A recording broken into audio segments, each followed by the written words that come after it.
રાજકોટ સહિત સમગ્ર સૌરાષ્ટ્રભરમાં અકસ્માતના બનાવમાં છેલ્લા એક અઠવાડિયાથી સતત વધારો જોવા મળી રહ્યો છે। ત્યારે રાજકોટ ભાવનગર હાઈવે ઉપરના સરદાર નજીક ભૂપગઢ પાસે અલ્ટો અને હોન્ડા સિટી કાર વચ્ચે જોરદાર ટક્કર થઈ, ત્યારબાદ આગ ફાટી નીકળી। ત્યારે અલ્ટો કારમાં સવાર કુલ 8 કુટુંબિક પૈકી માતા પુત્રી સહિત 4 વ્યક્તિઓના મોત નીપજ્યા।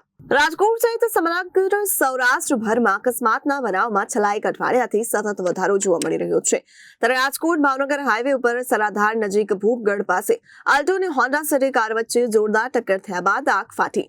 આલ્ટો કારમાં કુલ 8 લોકો કૌટુંબિક લોકો પૈકી માતા પુત્રી સહિત 4 વ્યક્તિના મોત નીપજ્યા હોવાનું સામે આવ્યું છે। ત્યારે અલ્ટો કારમાં ગુજારો અકસ્માત થયો છે, 3 લોકો ઘાયલ થયા છે, જ્યારે અન્ય એક વ્યક્તિનો ચમત્કારિક બચાવ થયો। પ્રાપ્ત વિગત મુજબ રાજકોટ ભાવનગર હાઈવે ઉપરના સરદારા બાડલા રોડ ઉપર હોન્ડા સિટી અલ્ટો કાર સામસામે અથડાતા બંને કારમાં અચાનક આગ ભભૂકી ઉઠી। આ પૈકીની અલ્ટો કારમાં 35 વર્ષીય નીરુબેન મકવાણા અને 3 વર્ષીય દીકરી હેતવી મકવાણા તેમજ 22 વર્ષીય હિમાંશી સરવૈયા અને 12 વર્ષીય મિતુલ સાકરિયા સહિતના વ્યક્તિઓનું મોત નીપજ્યું। મુકેશ બેર મારો વિસ્તાર ત્યાં જસદણ તાલુકાનું બોકરાવદર જ આવે। આજરોજ 4 વાગ્યાની આસપાસ અમને ફોન આવ્યો કે ભૂપગઢ અને ભંડારીયા વચ્ચે એક અકસ્માતનો બનાવ બનેલો હોય। અમે લોકો બહારગામ હતા, પણ અમને એવા ફોનથી મેસેજ મળ્યો કે તમે તત્કાલ ત્યાં સિવિલ હોસ્પિટલે પહોંચો।